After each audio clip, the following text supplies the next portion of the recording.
السلام علیکم ورحمۃ اللہ وبرکاتہ نحمدہ ونصلی علی رسولہ الکریم اما بعد۔ امید کرتے ہیں آپ تمام سسٹرز خیر و عافیت سے ہوں گی اور ایمان کی بہترین حالت میں ہوں گی۔ اللہ رب العزت سے دعا ہے آپ کی طرف ہر بلند شر خیر مزد آمین۔ میرے سسٹرز، ہم لوگ سورۃ الاعراف آیہ مبارکہ 9 تک تفسیر اور آیہ مبارکہ 10 تک ٹرانسلیشن کر چکے تھے۔ آج مزید 7 آیہ مبارکہ کی ٹرانسلیشن کریں گے اور تفسیر کا لیسن آیہ مبارکہ 10 سے سٹارٹ کریں گے۔ رب اشرح لی صدری ویسر لی امری واحلل عقدۃ من لسانی یفقہوا قولی اللہم بارک لنا فی اوقاتنا اللہم فقہنا فی الدین اللہم انی اسألک الہدی والتقی والعفاف والغنی اللہم الہمنی رشدی واعذنی من شر نفسی۔ اعوذ باللہ من الشیطان الرجیم بسم اللہ الرحمن الرحیم۔ وَلَقَدْ خَلَقْنَاكُمْ ثُمَّ صَوَّرْنَاكُمْ ثُمَّ قُلْنَا لِلْمَلَائِكَةِ اسْجُدُوا لِآدَمَ فَسَجَدُوا إِلَّا إِبْلِيسَ لَمْ يَكُنْ مِنَ السَّاجِدِينَ قَالَ مَا مَنَعَكَ أَلَّا تَسْجُدَ إِذْ أَمَرْتُكَ قال أنا خير منه خلقتني من نار وخلقته من طين قال فاهبط منها فما يكون لك أن تتكبر فيها فاخرج إنك من الصاغرين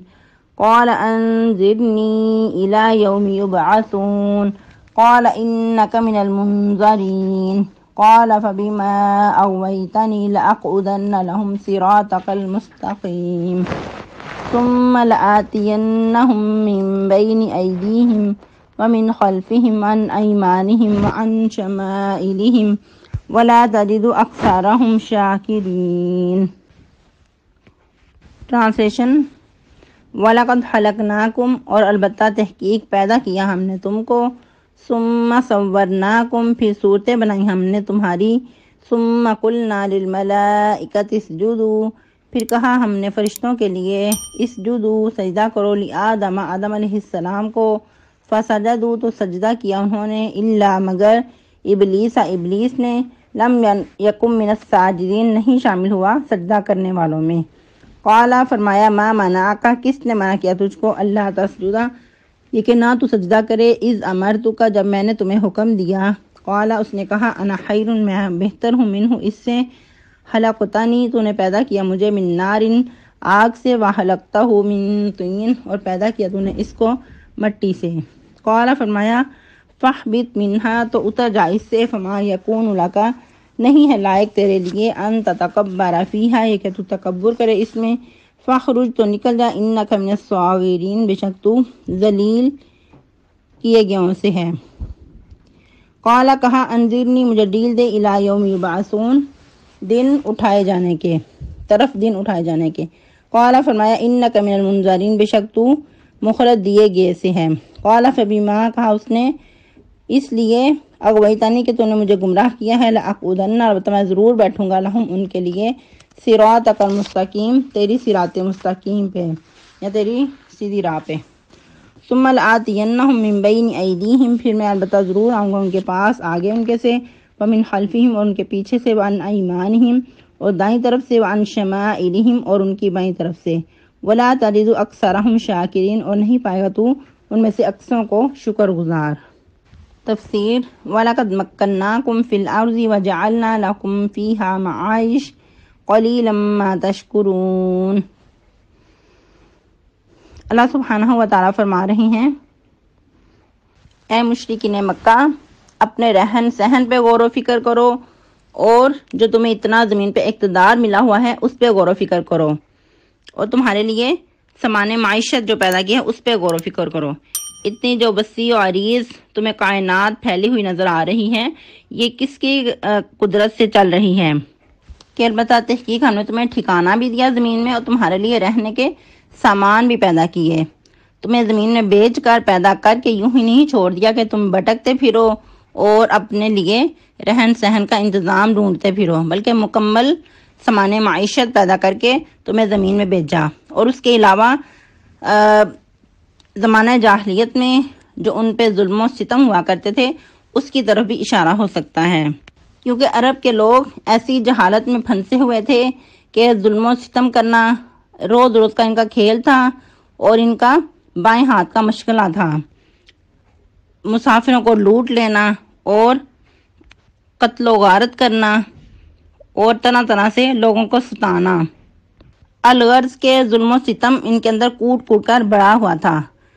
کہ دوسروں پہ ظلم و ستم کرنا۔ جو وہاں کے مکین تھے ان پہ ایک خوف و حراست کی کیفیت رہتی،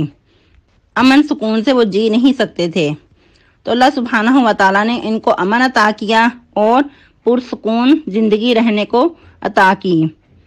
جیسا کہ قرآن کے ہی ایک اور مقام پہ اللہ سبحانہ و تعالیٰ فرماتے ہیں سورہ العنکبوت میں، اولم یروا انا جعلنا حرما آمنا ویتخطف الناس من حولہم، کہ کیا انہوں نے نہیں غور و فکر کیا کہ بے شک ہم نے حرم کو امن والا بنایا، کہ ایک وقت کیا تھا کہ لوگ اس کے گرد و نواح اچک لیے جاتے تھے۔ پھر ساتھ ہی اللہ تعالیٰ فرماتے ہیں افبالباطل یؤمنون وبنعمت اللہ یکفرون، کیا پھر یہ باطل پر ایمان لائیں گے اور اللہ کی نعمتوں کا انکار کریں گے؟ یعنی کہ اللہ تعالیٰ نے اتنی بڑی ان پہ نعمتیں نشاور کی، اتنا بڑا فضل و کرم کیا کہ ان کو خوف سے امن عطا کیا، تو اس کے پھر بدلے میں شکر ادا نہیں کریں گے اللہ کی توحید کو قبول کر کے۔ لیکن ان کا معاملہ برعکس ہے اس کے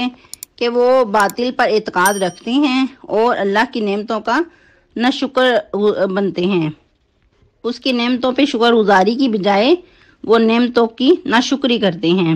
تو اس مقام پہ بھی مشرکین مکہ کو اسی بات کی طرف توجہ دلائی جا رہی ہے کہ تمہیں اتنا بڑا اقتدار زمین میں دیا اور ہر طرح کا سامان معیشت پیدا کیا، طرح طرح کی تمہیں نعمتیں عطا کی،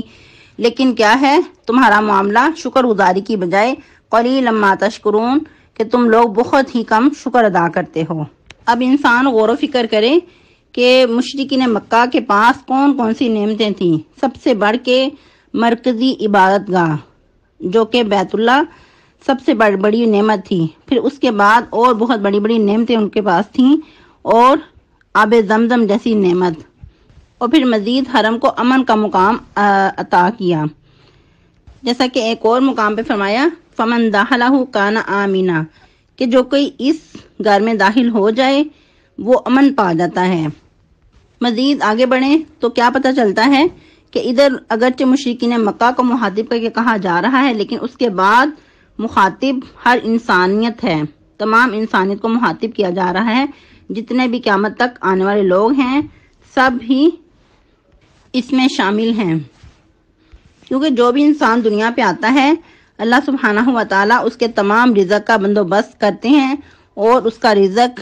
اور اس کا رہنا سہنا پہلے سے مقرر ہو چکا ہوتا ہے۔ پھر اس کے بدلے میں انسان کو شکر گزاری کی دعوت دی جا رہی ہے کہ اتنی نعمتیں پا کر زمین میں تمہیں جو مقام ملا ہے اس کے عوض تمہیں شکر کرنا چاہیے۔ پھر اس لیے اللہ سبحانہ و تعالیٰ اس کے ساتھ ہی انسان کو اس کی تخلیق کی یاد دہانی کروا رہے ہیں کہ اپنی تخلیق پہ ہی غور و فکر کر لو کہ تمہیں پیدا کس نے کیا، وَلَقَدْ خَلَقْنَاكُمْ، اور البتہ تحقیق پیدا کیا ہم نے تم کو۔ ان کے اللہ سبحانہ و تعالیٰ فرما رہے ہیں کہ ہم نے ہی تمہیں پیدا کیا۔ یہ جو ہم نے کا ورڈ ہوتا ہے یہ ایک بڑائی کے لیے ہوتا ہے، اللہ سبحانہ و تعالیٰ کی ذات کے لائق ہے کہ وہ خود کو بڑائی کے انداز میں کلام کرے، گویا کہ اس کے اندر ایک ڈانٹ بھی ہے اور ایک آگاہی بھی ہے۔ اور البتہ تحقیق پیدا کیا ہم نے تم کو، ثم صورناکم، پھر ہم نے صورتیں بنائی تمہاری۔ یہ موضوع ہم پہلے سورۃ البقرہ میں بھی پڑھ چکے ہیں، اور یاد رہے کہ اس کے اندر خلقناکم کا جو ورڈ ہے یہ بہت غور طلب ہے، یعنی کہ ایسا تمہیں وجود بخشنا کہ جس کا پہلے سے کوئی وجود نہ ہو، ایسی تخلیق کرنا کہ جس کا کوئی سانچہ پہلے سے وجود میں نہ آیا ہو۔ گویا کہ انسان کو بغیر کسی ڈھانچے کے، بغیر کسی سانچے کے خود سے اللہ سبحانہ و تعالیٰ نے اپنے ہاتھ سے تیار کیا اور اس کے اندر روح پھونک کر انسان کو چلتا پھرتا بنا دیا اپنی کاریگری کے ساتھ۔ اور یاد رہے کہ ایسا بنانا اللہ سبحانہ و تعالیٰ کی ذات کے لائق ہے،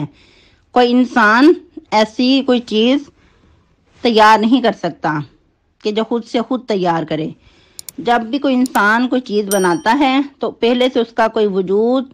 کوئی اس کا سانچہ، کوئی اس کا خاکہ موجود ہوتا ہے۔ یقیناً انسان پہلے سے اس کے بارے میں ریسرچ کرتا ہے، پھر اس چیز کو تیار کرتا ہے۔ اور یاد رہے کہ ادھر جو تخلیق کا مرحلہ سب سے پہلے وجود میں آیا وہ سیدنا آدم علیہ السلام تھے، جو ہم سب کے باپ ہیں۔ پھر اللہ سبحانہ و تعالیٰ فرماتے ہیں کہ تمام تخلیق کے مرحلوں سے گزارنے کے بعد پھر کیا کیا، ثم قلنا للملائکۃ اسجدوا لآدم، کہا ہم نے فرشتوں سے سجدہ کرو آدم علیہ السلام کو، تو کیا ہوا، فسجدوا، تو سب نے سجدہ کیا، جتنے بھی فرشتے تھے اس وقت سب نے سجدہ کیا الا ابلیس، مگر ابلیس نے، لم یکن من الساجدین، کہ وہ سجدہ کرنے والوں میں شامل نہ ہوا، جیسا کہ سورہ بقرہ میں بھی پڑھا، ابا واستکبر، اس نے انکار کر دیا اور تکبر کا شکار ہو گیا۔ تو ادھر بھی اللہ تعالیٰ فرما رہے ہیں کہ ابلیس کے سوا تمام فرشتوں نے سجدہ کیا، لیکن ابلیس سجدہ کرنے والوں میں شامل نہ ہوا۔ اور کہا جاتا ہے کہ اس سے پہلے وہ فرشتوں کے ساتھ مل کر عبادت کیا کرتا تھا، بہت زیادہ عبادت گزار تھا، لیکن تکبر کی وجہ سے وہ ذلیل و خوار ہو گیا۔ تو پھر کیا ہوا، قال، اللہ نے فرمایا، ما منعک، کس نے منع کیا تجھ کو، اللہ تسجد اذ امرتک، کہ تم سجدہ نہ کرو جب میں نے تمہیں حکم دیا تھا، یعنی کہ اللہ کے حکم پہ تم نے سجدہ کیوں نہ کیا۔ قال، اس نے کہا، انا خیر، میں بہتر ہوں، منہ، اس سے، کس سے، آدم سے، خلقتنی من نار، تو نے مجھے پیدا کیا آگ سے، وخلقتہ من طین، اور اس کو بنایا مٹی سے، یعنی کہ آدم علیہ السلام کا جو ڈھانچہ تیار کیا گیا تھا وہ مٹی سے تیار کیا تھا۔ تو گویا کہ شیطان نے، ابلیس نے خود کو بڑا سمجھا، اپنی برتری جتائی اور کہا کہ آدم کو تو نے مٹی سے بنایا ہے، تو جو حقیر چیز ہے اس کو میں سجدہ نہیں کر سکتا۔ جب بڑائی کا شکار ہوا، تکبر کا شکار ہوا، تو اللہ سبحانہ و تعالیٰ نے اس کو ذلیل و خوار کر دیا۔ کیا فرمایا، قال فاہبط منہا، تو اتر جا اس سے، یعنی کہ پہلے آدم علیہ السلام اور شیطان ابلیس جو تھا وہ کہا جاتا ہے کہ جنت میں اکٹھے تھے، لیکن جب اس نے ایسا کیا تو اس وقت اس سے کہا گیا کہ اتر جا اس سے، فما یکون لک، نہیں ہے تیرے لائق، ان تتکبر فیہا، یہ کہ تو تکبر کرے اس میں، فخرج انک من الصاغرین، تو نکل جا اس سے، بے شک تو بہت ہی ذلیل کیے گئے لوگوں میں سے ہے، یعنی کہ جو ذلیل و خوار ہونے والے ہیں ان میں سے تیرا شمار ہے۔ آج کے لیے اتنے کافی ہیں۔ تکبر پہ جو حدیث ہیں، حدیث قدسی، وہ آپ لوگوں نے خود بتانی ہے، اور تکبر کی ڈیفینیشن پہ بھی حدیث ہے چھوٹی سی، وہ بھی آپ لوگوں نے لیسن کے اندر بتانی ہے، یہ آپ لوگوں کا ہوم ورک ہوگا۔ یہ ہم لوگ آیہ مبارکہ 13 تک تفسیر کر چکے ہیں، آپ لوگوں نے اچھے سے یاد کرنا ہے اور سنانا بھی ہے۔ سبحانک اللہم ربنا و بحمدک، نشہد ان لا الہ الا انت، نستغفرک و نتوب الیک۔ السلام علیکم ورحمۃ اللہ وبرکاتہ۔